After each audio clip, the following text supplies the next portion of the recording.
have to want something so big that it wakes you up in the middle of the night.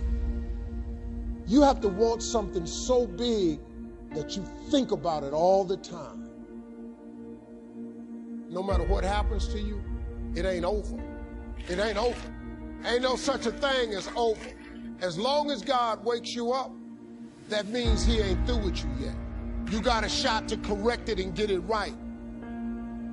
Even when you lose, it's okay to lose, but you can't never get comfortable with it. If you complain about not having work-life balance, spend more time on vacationing and your family. It's super simple. Let your actions dictate instead of sitting there and feeling like you're not in control. And why? Because as Malcolm X said, the future belongs to those who prepare for it today. So if you don't put the work in today, if you don't do the unending, back-breaking work of developing yourself into something greater, the world is going to pass you by. The truth is that you are going to suffer. But the way to deal with suffering is accepting that suffering and then recognizing that it is suffering, accepting it, and then letting it sort of have its say, and then moving on. As long as I enjoy what I'm doing, I train hard, I have no regrets, and all I can do is give my best, then it's going to be fine, regardless of the outcome. It's important for me to actually hear criticism sometimes, you know, because I think that's what makes me a better player. And if you're getting up going to work on a job every day that you hate going to, that ain't living, man. You just existed. At one point in time, you ought to see what living's like. But the only way to see what living like, you gotta jump. There are moments when you're going to doubt yourself. I say, God, why is this happening to me? I'm just trying to take care of my children and my mother. I'm not trying to steal or rob from anybody. Why did this have to happen to me? For those of you that have experienced some hardships, don't give up on your dream. This walk is hard, but the hardest walks lead to the greatest destinations. The toughest climbs always lead to the best views. It will be worth it in the end.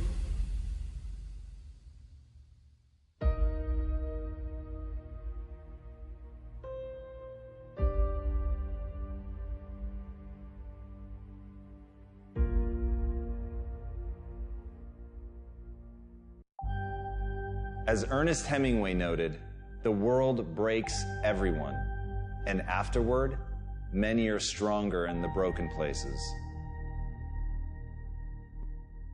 You have to be grateful for what you can get. Plain and simple. Like, be grateful for what you have, because that's, like, we're lucky to even be here. You know, you have to start in that mindset. It's like, you can't, that's the problem with social media right now, is that you're comparing yourself to people that have like this large success, and you're like, I want to play there. But you first have to go with what you have in front of you and make that meaningful. I don't care how hard you fail. I don't care how many times you fail the test. I don't care if nobody don't believe in you. It only takes you believing in yourself to get this thing done. As long as you believe in you, you got the right mindset, you got the right attitude, you can have whatever you like. But if you fall, I need you to fall forward. I need you to fail forward. Every one of us who's a goal achiever sets goals, but very few people think about the obstacles that are there and them overcoming the obstacles. To understand, the only difference between the possible and the impossible is your set of skills, a belief in yourself. Getting better isn't a hack or a trick or a one change that you need to make. That most of you say you want to be successful, but you don't want it bad. You just kind of want it. You don't want it badder than you want to party. You don't want it as much as you want to be cool. Most of you don't want success as much as you want to sleep. We all have things that we're believing for, dreams that we want to accomplish, problems we're hoping will turn around.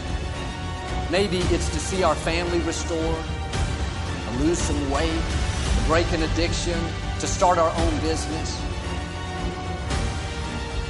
But sometimes as it goes on, month after month, even year after year, we don't see anything changing.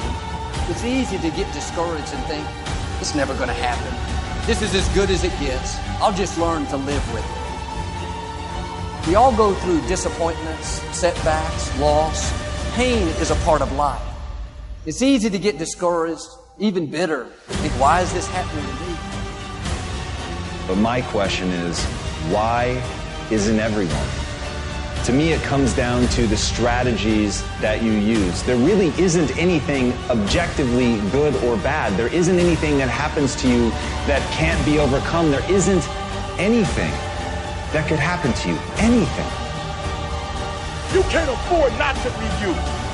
You can't afford just to go to work so you can get a check. You cannot afford not to see what your greatest is. You can't afford not to put your foot all the way down and see what you can get out of life. You can't afford not to be you. You still in the game, which means if you're in the game and there's still time in the game, still time left in the game, you can still win the game.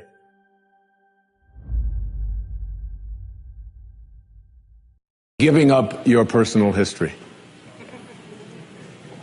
And I learned it from a man named Carlos Castaneda, who once said that one day, he said, I finally realized that I no longer needed a personal history. And just like drinking, he said, I gave it up. And that, and only that, has made all the difference in the world.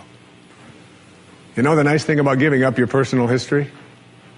Is that if you don't have a story, you don't have to live up to it. All of us have these bags of manure that we carry around with us called our past, and the people who have done things to us, and the events and the circumstances, all of this stuff that we use and we bond to, and we bond ourselves to these wounds of our past, and we identify ourselves on the basis of these wounds. And every once in a while we set it down and we reach in there and we smear it all over ourselves, and then we wonder, why does my life smell so bad? I don't understand this.